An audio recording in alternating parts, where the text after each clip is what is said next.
Alright everybody, Baron here. Welcome back to Battlefield 1. This is In the Name of the Tsar, the Russian DLC gameplay. This is the map, Lupko Pass, and this is the new shotgun for the assault class. So, it's double-barreled, it looks awesome. It's pretty good in the right situations. Obviously, it is a shotgun. Look at that plane going down, man. I don't know if he got wrecked by like an artillery piece, hit a tree or what, but it's definitely dangerous to kind of like try to strafe the planes low with how tall these trees are. So this is the map Lupko Pass. I believe it's in Poland. We're crossing over a railroad track right now, which can be used by the behemoth in the game. So, in the name, look at this. Enemy hit for 4, enemy hit for 8. See, that's a shotgun at a long range there, boys. Now, there are slugs, and that is the new Hussar, who just came in and stabbed me in the head with a pointy lance. Now, I do have some Hussar gameplay. The one where I actually was experimenting a lot with, what would you call it? Doing the wind-up. You know, the impale kind of special kill. That footage was corrupted, as well as my first gameplay of the day was also corrupted, where I was driving the behemoth train. Now, we showed off the behemoth train in the last video, but this DLC is bringing a lot of things, and I actually have some questions for you. There's going to be 6 maps, 4 of which we know the names for already. Look at that, poor horse. Why would I shoot it with my revolver? Oh gosh, but I love the reload animations on this revolver. It's a shame that the map is right there in the way, but I'm trying out the new pistol and or the new revolver rather, and the new shotgun. And this looks like a real bad situation for me to be in. So yes, I'm glad that I do. Oh god, get cavalry lance. Look at this. This one guy, Doralius. He was just like cavalrying left and right. You know, every now and then you just have a bad time against a certain player, and that was it for me. So. Now, the Russian DLC is adding Russian female soldiers. Now, they are going to play as the scout class for the Russian faction. Oh, wow. See, that's what I don't get. I got a headshot with a shotgun. How did that work out? It seemed like a fluke shot, but it goes to show you that even the shotgun can have its moments. Oh, man. I did real bad. Oh, and there you go. Look at that. My friend Doralius. He is Nemesis right now. And so I throw a little frowny face, get healed by my buddy Blitz, and then I immediately die? I don't know what that was about. I don't know what I got killed by. But I had an absolute blast playing this DLC. So, the hot topic right now is obviously female soldiers. Female soldiers are coming into Call of Duty World War II. They're also being brought into Battlefield 1. Now, Battlefield 1 kind of makes sense because the Russians did have a unit of female soldiers.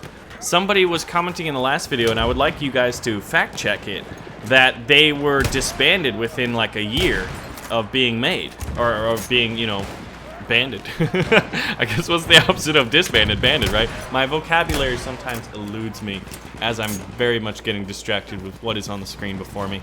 Look at that. That is the German flag right there, and it is glorious. Or is that the Austro-Hungarian flag? Because that's definitely the Austro-Hungarian flag, because the Austrians had a very yellow and black type flag. And this is going back to, you know, my time in the Total War games. So, here's this nice little house, lots of barbed wire protecting it over Charlie here. And this map is definitely my favorite one. So, my question is, how many people are genuinely, are you guys genuinely upset that the Russians in Battlefield 1 are going to have females, and I'm pretty sure they're going to be playing or randomly chosen as models for the scout class, you know, kind of snipers and whatnot. I'm very curious to see if that is kind of a point of contention, because I know female soldiers and African-American soldiers for the Germans, and then just African-American female soldiers for the Germans in Call of Duty World War II. People are genuinely saying that they won't even buy the game. They may have otherwise would have bought the game, but now they're not because of those, quote, immersion breaking. Look at that, that guy's getting on the horse, but all I've got is close range weaponry. We've got, of course, a horse peeling behind us.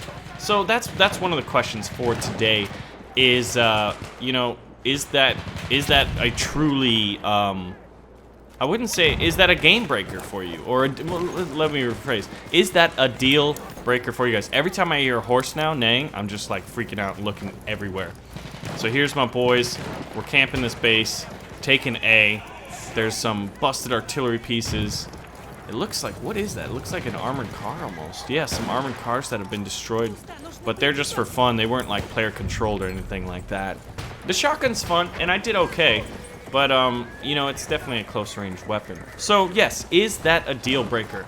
Now, there's no real confirmation on what the Russian behemoths are. That's gonna be my next talking point of this episode, and I want to ask you guys specifically that I'm fairly certain, like, we know we have a Russian train on this map, Lupko Pass, as the behemoth. It's very limited. It's one of the most limited behemoths that I have seen so far. We've had the airship, we've had the dreadnought, and we've had the train.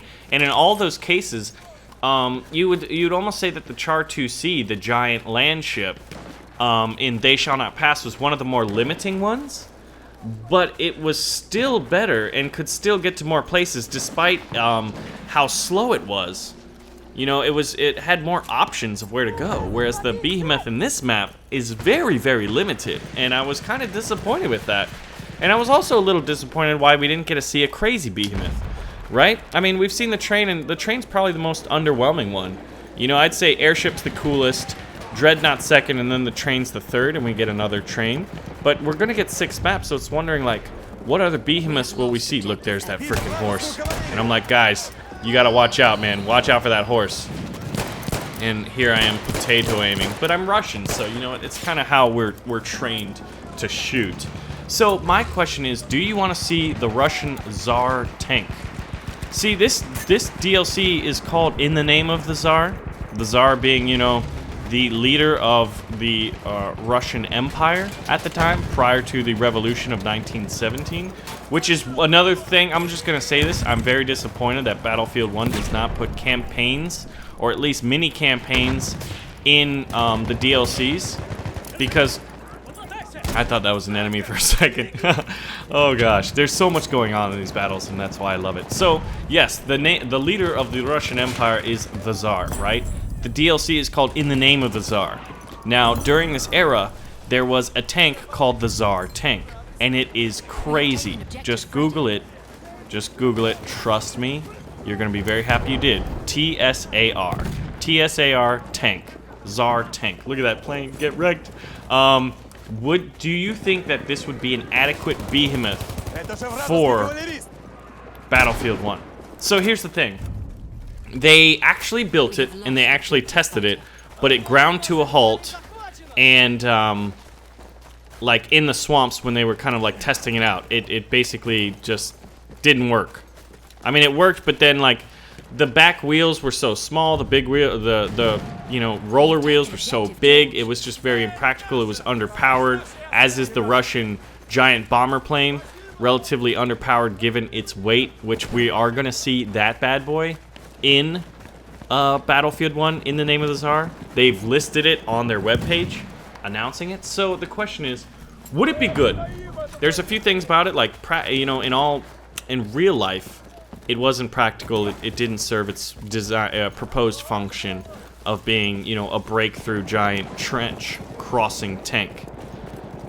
It would be, I think, but when you look at Battlefield 1, it's World War I inspired.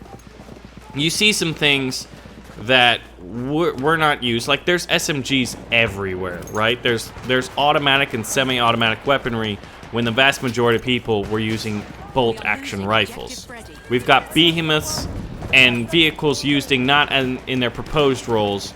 You know, there's no mechanical breakdowns for tanks. See, that's the thing. We've got Renault FD-17s, we've got those French tank destroyers, we've got the Mark V land battleships, and a few other things that do not experience mechanical breakdowns in Battlefield 1. So that kind of rules out, look at this, shotgun in the forest. I don't know where this guy is, man, but he's killed a few of my friends, so I'm a little tentative. There he is. Ooh la la, got you, girl. But yeah, this is where we have a nice little spree here. What an amazing little Russian shotgun here. So yeah, since there's no mechanical breakdowns, then one could make an argument for the Tsar tank, right? So that's my question, and we can cover it at a later time. Like, do you want to see the Tsar tank in the Name of the Tsar? Look at Neebs! Look at Neebs running around, man! And then he gets wrecked. He gets wrecked. So we're fighting over Echo here. Oh man, you gotta love it. So that's my question. The questions are twofold. Well, it's technically threefold. One is Russian female soldiers in Battlefield 1 a deal breaker with you guys, like female soldiers are in Call of Duty World War II? I think that Battlefield 1 is executing the whole idea of female soldiers better than Call of Duty World War II. I think that is definitely safe to say, but Call of Duty, I don't think multiplayer is not going to be even... You see, even Battlefield doesn't necessarily go for historical accuracy in multiplayer. You got to remember that... I wonder what... Oh, you see that sniper? But for some reason... Goodbye! That was fun. Oh gosh, using the artillery piece. And then the secondly is, what behemoths do you think are going to be in the Name of the Tsar, the Russian DLC for Battlefield 1? And thirdly, would you like to see the Tsar tank as one of the behemoths in Battlefield 1 in the Name of the Tsar? Ladies and gentlemen, my name is Baron. Enjoy the rest of this gameplay. We've got a good 17 or so minutes left. I'm going to let you see the sights, hear it in all of its beauty. We'll turn up the volume, and I'll cut my commentary. And you get to just see the action, because I started off slow with the shotgun, but things start to get a little bit better. See that? Little frag grenade kill. Sweep the house with a shotgun. Alright guys, enjoy it, and please let me know your thoughts on those 3 questions, and I'll see you guys in the next video.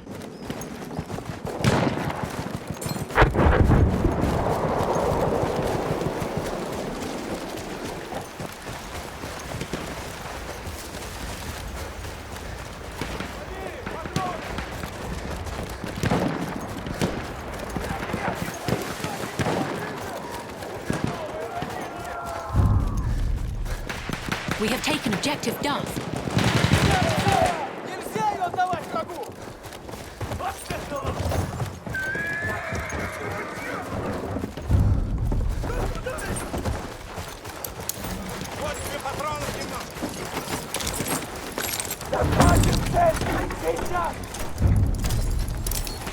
We have lost objective Freddy.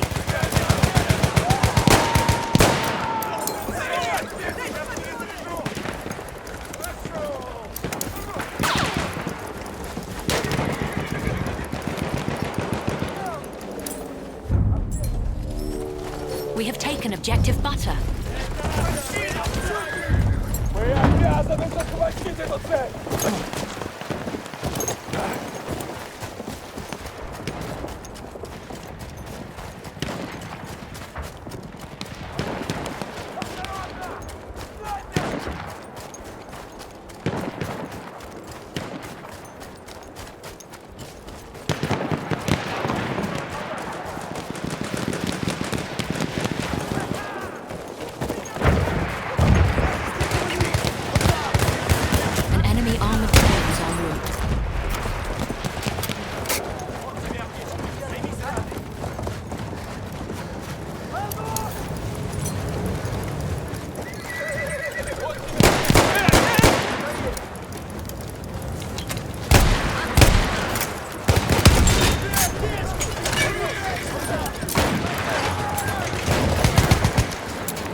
An enemy armored train has arrived.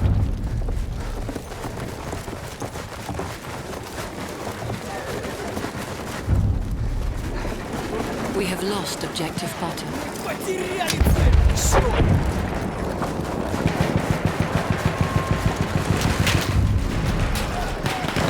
We have lost objective George.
lost objective apples.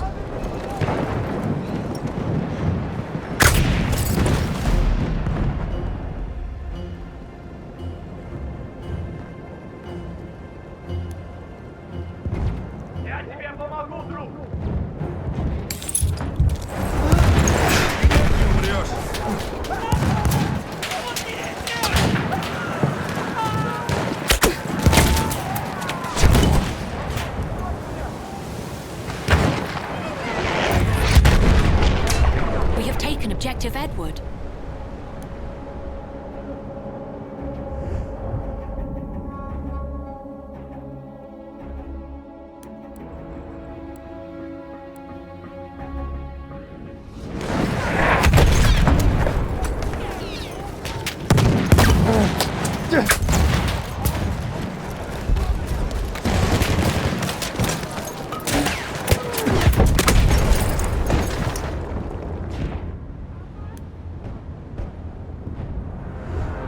We are losing Objective Duff.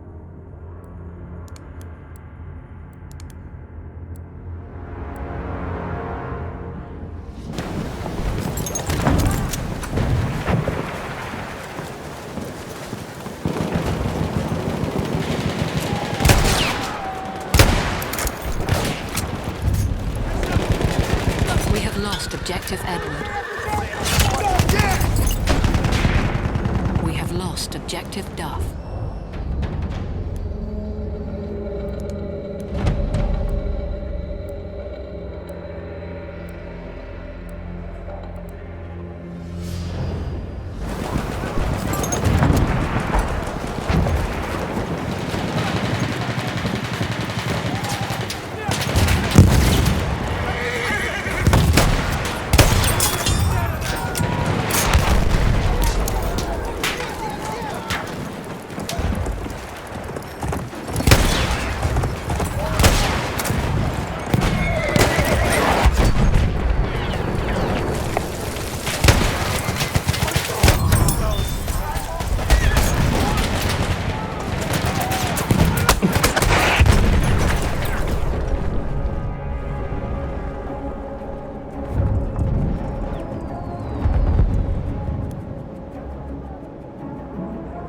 We are losing Objective Charlie.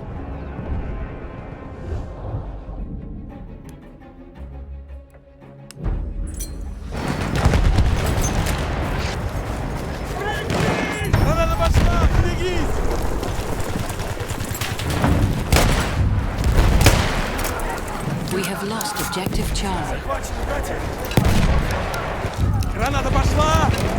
We have taken Objective Edward.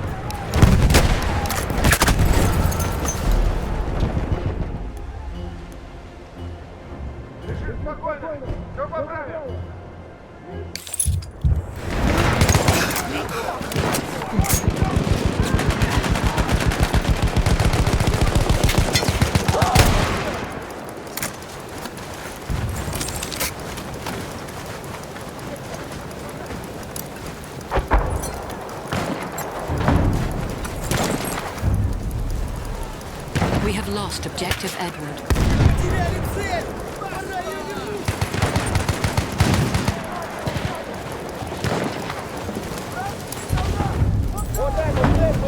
We have taken Objective Charlie.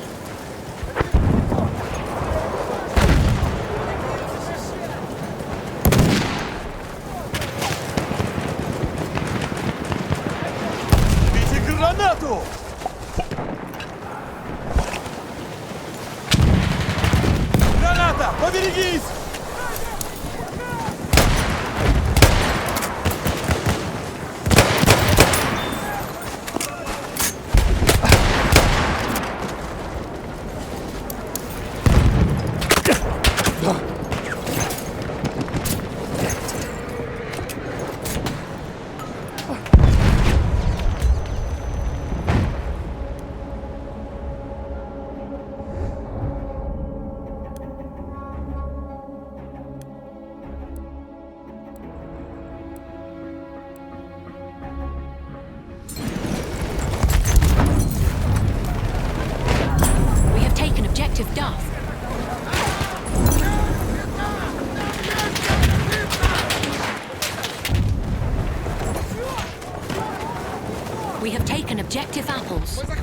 цель! Не упустим ее!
Без помощи не справится!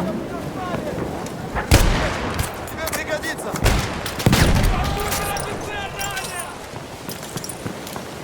Граната пошла!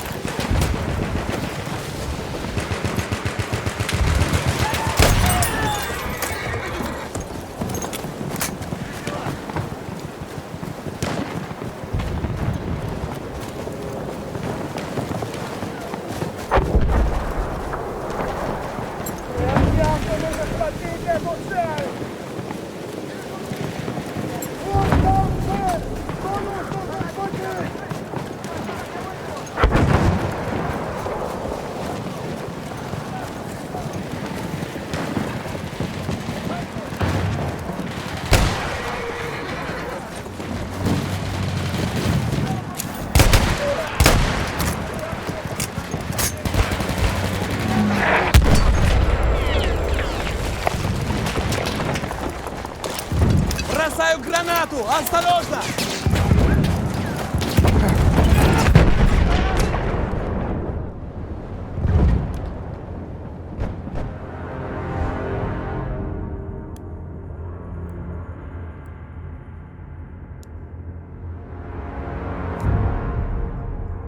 We have taken objective butter.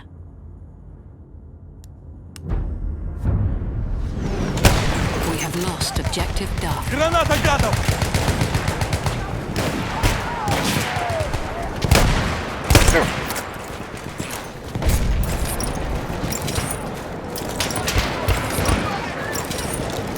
Вот им граната!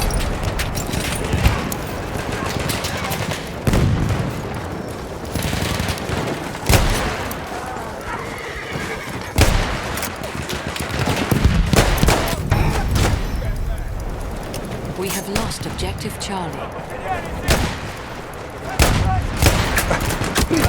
Taken objective Edward.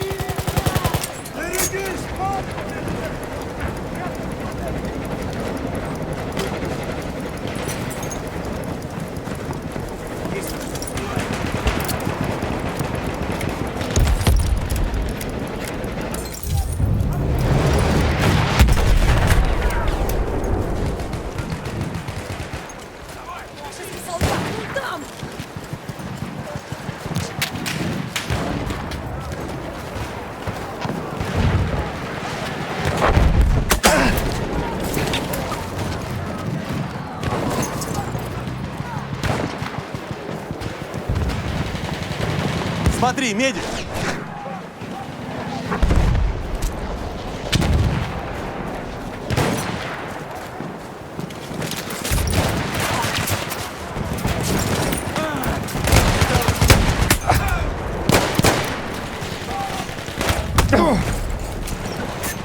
We have lost objective Edward.